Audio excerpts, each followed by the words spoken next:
বাউল শিল্পী আবুল সরকারকে ফাঁসির আদেশ দিয়েছেন আদালত। সকালে এই আদেশ দিয়েছেন জেলা ও দায়রা জজ মুন্সি মোহাম্মদ মশিউর রহমান। আবুল সরকার যে বক্তব্য দিয়েছে এই বক্তব্যের পরে কেউ আর মুসলমান থাকতে পারে না। সম্প্রতি এক মাহফিলে আবুল সরকারের বিষয়ে হুঙ্কার দিয়ে এনায়েতুল্লাহ আব্বাসী বলেন, আল্লাহর সাথে এত বড় বেয়াদবি, তাকে প্রকাশ্যে হত্যা করা জায়েজ আছে বলে মন্তব্য করেন তিনি। আবুল হোসেন সরকার আর জিব্বা কাটা দরকার, কথা বলেন। বাউল আবুল হোসেনকে গ্রেপ্তার করার পর থেকে তো এই বিষয়ে কথা বেশি শুরু হয়েছে যে তিনি আসলে এক ধরনের পালা গান করেন, সেখানে প্রশ্ন উত্তর করে একটা জবাব দেন। আসসালামু আলাইকুম দর্শক, বাউল শিল্পী আবুল সরকার কঠিনভাবে ফেঁসে যাচ্ছে। হ্যাঁ দর্শক, আপনারা ঠিকই শুনেছেন, আবুল সরকারের কঠিন শাস্তি হতে পারে, আবুল সরকারের যাবজ্জীবন অথবা ফাঁসি হতে পারে। তো দর্শক, বিস্তারিত থাকছে পুরো ভিডিও জুড়ে, পুরো ভিডিওটি দেখলেই সবকিছু বুঝতে পারবেন ইনশাআল্লাহ। তো দর্শক চলুন বিস্তারিত দেখে আসি। গঞ্জের ঘিওর উপজেলায় এক সঙ্গীত অনুষ্ঠানে বাউল শিল্পী আবুল সরকার ইসলাম ও আল্লাহকে নিয়ে কটূক্তি করেন, একই সাথে কোরআন নিয়ে বিতর্কিত মন্তব্য করেন। এই ঘটনায় তীব্র সমালোচনার ঝড় ওঠে সোশ্যাল মিডিয়া সহ সবখানে। দাবি ওঠে তাকে গ্রেপ্তারের। এরপর ডিবি পুলিশ বিশেষ অভিযানে বৃহস্পতিবার ভোরে মাদারীপুর থেকে তাকে গ্রেপ্তার করে। বর্তমানে কারাগারে রয়েছেন তিনি। আবুল সরকারের এই ঘটনায় পক্ষে বিপক্ষে অবস্থান নেয় অনেকেই। গ্রেপ্তারের পর আবুলের পক্ষ নিয়ে বিবৃতি দিয়েছে জাতীয় নাগরিক পার্টি এনসিপি। তার গ্রেপ্তারের প্রতিবাদ করে অনেক বাম নেতারাও জানিয়েছে প্রতিবাদ। আবার আবুল সরকারের শাস্তির দাবিতে গত রবিবার মানিকগঞ্জ বাস স্ট্যান্ড এলাকায় বিক্ষোভ করেছে তৌহিদি জনতার ব্যানারে হাজারো মানুষ এবং আলেম সমাজ। আবার বাউল আবুল সরকারকে মুক্তি না দিয়ে কঠোর শাস্তির দাবি জানিয়েছে গণ অধিকার পরিষদের সদস্য সচিব রাশেদ খান। মঙ্গলবার নিজের ভেরিফাইড ফেসবুকের এক পোস্টে তিনি এ দাবি জানান। সম্প্রতি এক মাহফিলে আবুল সরকারের বিষয়ে হুঙ্কার দিয়ে এনায়েতুল্লাহ আব্বাসী বলেন, আল্লাহর সাথে এত বড় বেয়াদবি, তাকে প্রকাশ্যে হত্যা করা জায়েজ আছে বলে মন্তব্য করেন তিনি। আরো বলেন, তাকে ছাড়তে ভণ্ড নাস্তিক, বামরা ও কথিত বুদ্ধিজীবী ফরহাদ মাঝার হুমকি দিচ্ছে। অথচ হুমকি দিচ্ছে নাস্তিকরা, বামরা আর কথিত ভণ্ড বুদ্ধিজীবী ফরহাদ মাঝার, তাকে ছাড়তে হবে। বাউল শিল্পী আবুল সরকারের বিচারের দাবিতে যখন সারা দেশের মানুষ ফুঁসে উঠেছে, ঠিক তখনই পুরুষ বাউল শিল্পীদের নিয়ে বিস্ফোরক অভিযোগ করেছেন আরেক বাউল শিল্পী হাসিনা সরকার। এক ভিডিও বার্তায় এই শিল্পী বলেন, নারী বাউল শিল্পীরা বিছানায় না গেলে তাদের কোনো ক্রমে ডাকা হয় না। এমনকি তিনি নিজেও এরকম পরিস্থিতির শিকার হয়েছেন বলে অভিযোগ করেন। যখন ডাকে কিন্তু তখন আসতে হইব, তো আসলে কি হবে, তোকে এটা কি ভাঙ্গা বলা লাগবে? তখন আমি বলছি মা পোচাই দোয়া চাই, ওই ধরনের প্রোগ্রাম আমার দরকার নাই, এটা নেয় আর গান দেয়। তার এই বক্তব্যের পরে এক এক করে উন্মোচন হতে থাকে বাউলদের মুখোশ। বাংলা এডিশনের হাতে আসা বেশ কিছু ভিডিওতে দেখা যায় শিল্পীদের দিয়ে নিজেদের শরীরে মাসাজ সহ দুই পাশে দুই নারী শিল্পীদের বসিয়ে মনোরঞ্জন করছেন আবুল সরকার। শুধু এইটুকুই নয়, বাউল গানের নামে চলে অনৈতিক সব কাজ, চরণের নামে নষ্টামি, নারী পুরুষ এক করে রাতভর চলে নৃত্য, আবার চরণে ভক্তির নামে দেয়া হয় সিজদাও। অন্যদিকে আরেক বাউল শিল্পী খাদিজা ভান্ডারীর দাবি, কোন বাউল শিল্পী ভক্তের বাড়িতে গেলে এই সময় স্বামী স্ত্রীর শারীরিক সম্পর্কে জড়ালে তাদের নানা রোগ দেখা দেয়। শুধু তাই নয়, তার দাবি বাউল্লা হয় আল্লাহওয়ালা, যারা বাউল তারা নিজেকে সহ বাতাসকেও করতে পারে নিয়ন্ত্রণ। বাউল যারা, তারা আল্লাহওয়ালা, যারা নিজেকে নিয়ন্ত্রণ করতে পারে, বাতাসকে নিয়ন্ত্রণ করতে পারে, তারা বাউল। এদিকে ভণ্ড বাউল শিল্পী আবুল সরকারের মুখোশ খুলে দিয়েছে দেশের একটি জাতীয় দৈনিক। পত্রিকাটি প্রকাশিত সংবাদে তুলে ধরা হয়েছে আবুল সরকার কিভাবে গানের মাধ্যমে ধর্ম অবমাননা করতেন।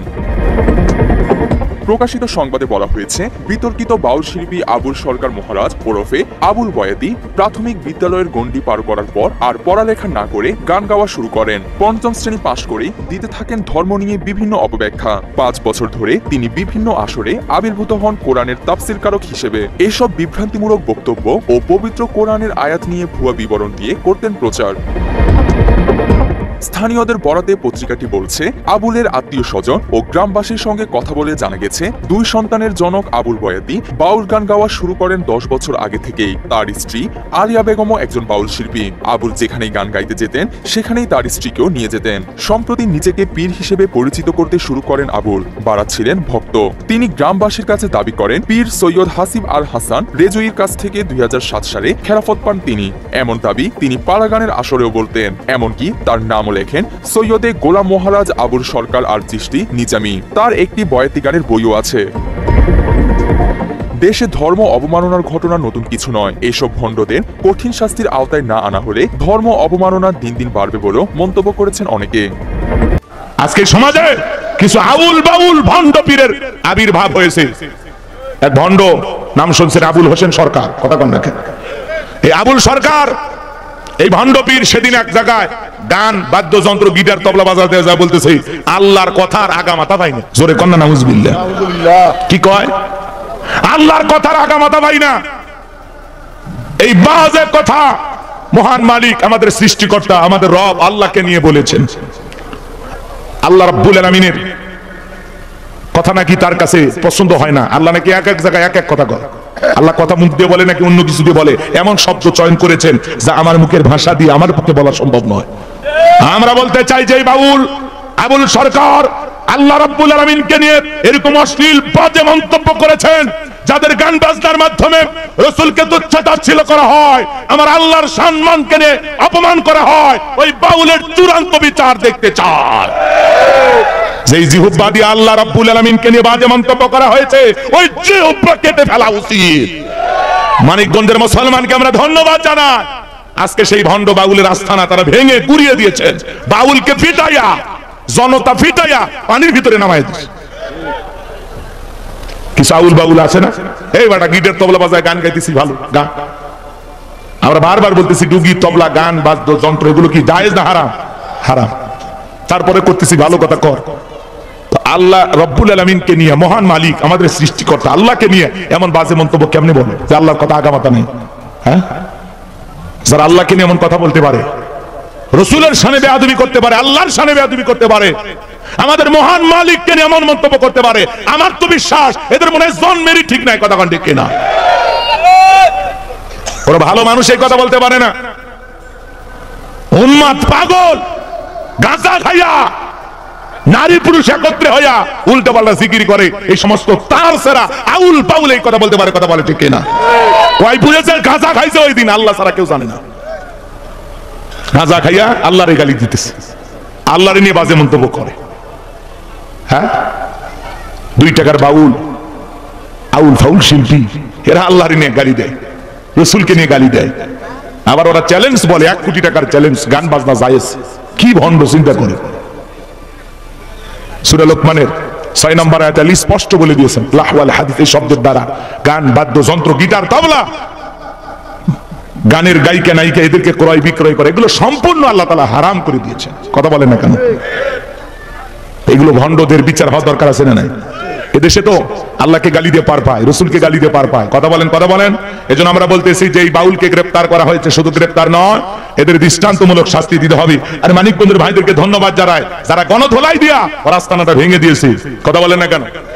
এই সমস্ত ভণ্ডদের আস্থানা বাংলাদেশে থাকতে পারে না। কথা বলেন ঠিক কিনা?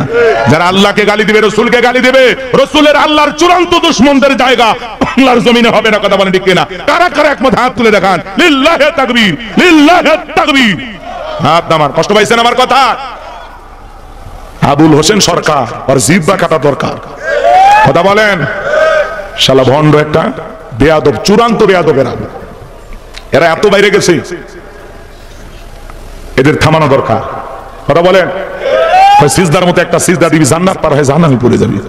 এরা ঠিক মতো গোসল করে না, নাম দিচ্ছে সাধু বাবা। আছে না নাই ভণ্ড? আছে না নাই?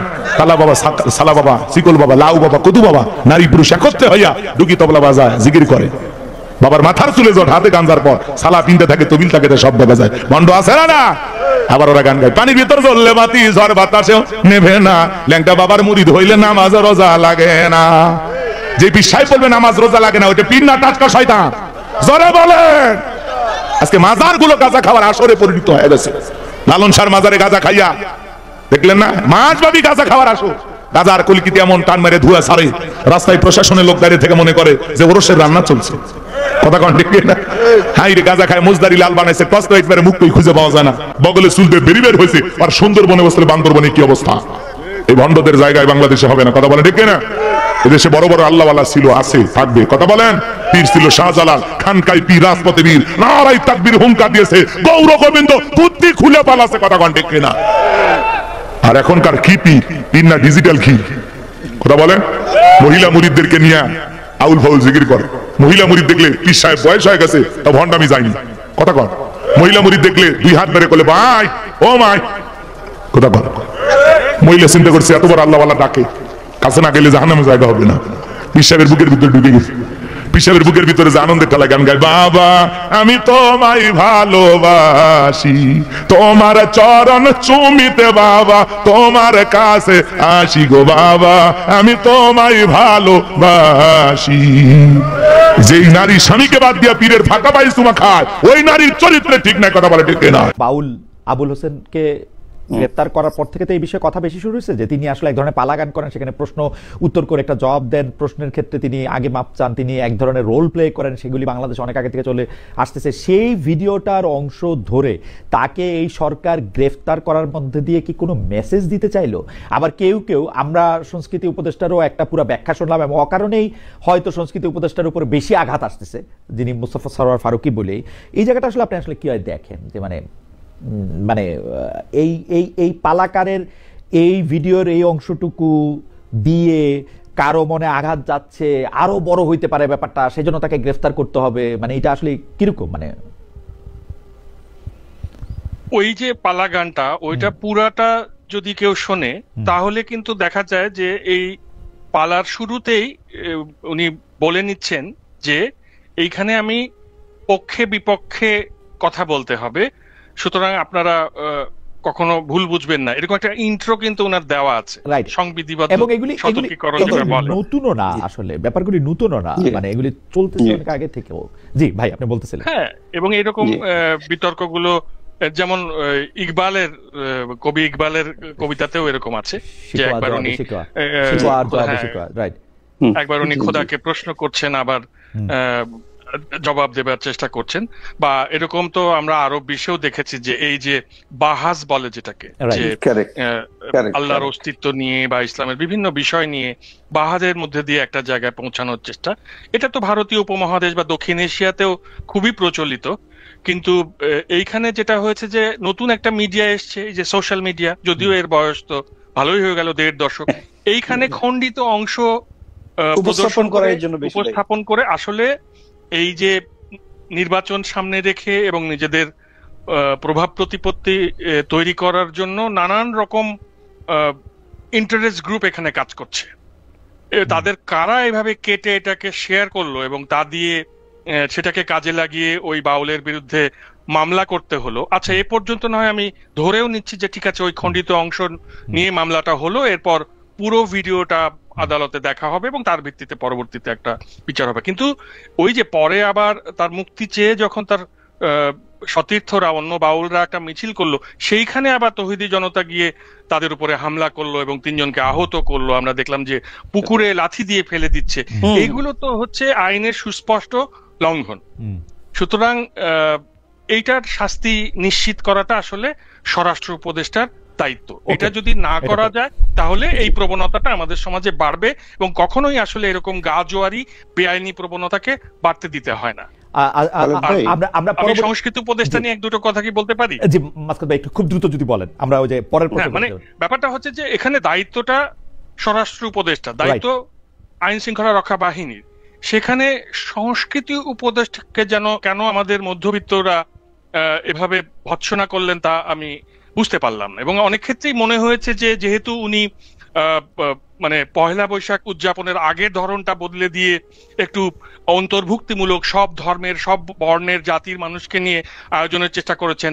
উনি প্রামাণ্যচিত্র নির্মাণের মাধ্যমে সংস্কৃতি মন্ত্রণালয় থেকে এই যে জুলাইয়ে যে সহিংসতা ঘটেছে, জুলাই ম্যাসাকারটাকে মোটামুটি ডকুমেন্টেড করতে চেষ্টা করেছেন। তাছাড়া গুম এবং অন্যান্য যে অপরাধগুলো ফ্যাসিস্ট সরকার করেছে সেগুলোকেও এভাবে প্রামাণ্যচিত্র উনি এনেছেন। এসব কারণে ওনার উপরে ক্ষুব্ধতাটা আসলে এই সুযোগ মতো এই জায়গায় এসে কোনো গোষ্ঠী প্রকাশ করেছে এমনটাও মনে হয়। আমার খালেদ ভাই, জি আমি একটু এই ব্যাপারে একটু কথা বলতে চাই। জি একটু 1 মিনিটে যদি বলেন আমাদের পরবর্তী প্রশ্ন। জি, যেমন একটা হচ্ছে কি যে স্বামী বিবেকানন্দর একটা কথা আছে, যারা মন্দিরে ঈশ্বরের পূজা করেন তারা ধার্মিক, কিন্তু যারা মানুষের সেবা করেন তারা সংদেবতা। আবার আমরা ইন্ডিয়ান মোহাম্মদ রফির একটা গান আমরা দেখেছি যে একজন মৃত্যুর পথযাত্রী ফাঁসির আসামি, তার শেষ ইচ্ছা জিজ্ঞাসা করা হচ্ছে কি চাও, উনি 1952 সালে প্রকাশিত মোহাম্মদ রফির একটা সিনেমার গান শুনতে চেয়েছেন মৃত্যুর আগ পর্যন্ত, যদিও এটার যুক্তি বা সত্য কথা খুব বেশি আমার জানা নাই। But this is culture, this is culture. যখন একটা জিনিস আপনি রেকর্ড করেন, টেলিভিশনে নাটকে দেখান যে এর প্রত্যেকটা চরিত্রের সঙ্গে আমাদের বাস্তবতার কোনো মিল নাই। সেই দৃষ্টিকোণ থেকে আমার বন্ধু সাংবাদিক যেটা বললেন যে এই যখন টোটাল কথা বলতেছে, সে বলছে আমার যুক্তির জন্য যুক্তি, কথার জন্য কথা, এটা হচ্ছে কালচারের একটা সৃষ্টি। আমরা যদি কালচারকে অস্বীকার করি তাহলে কিন্তু আমাদের বড় ধরনের দুর্ঘটনার দিকে আমরা সামনে যাচ্ছি। সম্মানিত দর্শক শ্রোতা, আশা করি সম্পূর্ণ ভিডিওটি দেখেছেন এবং সবকিছু বুঝতে পেরেছেন। দর্শক, এই বাউল নামে ফাউলেরা আল্লাহ সুবহানাহু ওয়া তাআলাকে মানুষের সামনে হাসির খোরাক হিসেবে ব্যবহার করেন। আল্লাহ সুবহানাহু ওয়া তাআলার নাম নিয়ে এভাবে কেন পালা করতে হবে? আল্লাহ সুবহানাহু ওয়া তাআলার নাম কি একটি তামাশার জায়গা? এই ভুলের কোনো ক্ষমা হয় না। এই ভুলের অবশ্যই শাস্তি পেতে হবে। এই ভুলের যদি শাস্তি পায় তাহলে ভবিষ্যতে এই সমস্ত বাউল নামে ফাউলেরা সাবধান হয়ে যাবে। এদের শাস্তি না হলে এই তামাশা এরা দিন দিন করেই যাবে। তাই এখনই সময় আমাদের এর কঠিন থেকে কঠিন প্রতিবাদ করতে হবে, এর একটা ব্যবস্থা নিতে হবে। তো যাই হোক, আল্লাহ সুবহানাহু ওয়া তাআলা যেন আমাদের সকলকে সঠিক বুঝ দান করেন। তো দর্শক, আজকের এই ভিডিও নিয়ে আপনাদের মন্তব্য কি? আপনাদের মূল্যবান মন্তব্য অবশ্যই কমেন্ট সেকশনে জানিয়ে দিবেন। আজকের এই ভিডিওটি পর্যন্তই। আজকের এই ভিডিওটি ভালো লাগলে লাইক এবং শেয়ার করে দিন। আর হ্যাঁ, নিত্য নতুন আপডেট ভিডিও পেতে চ্যানেলটি সাবস্ক্রাইব করতে ভুলবেন না। দেখা হবে নতুন ভিডিওতে। ততক্ষণ ভালো থাকুন, সুস্থ থাকুন। ফি আমানিল্লাহ।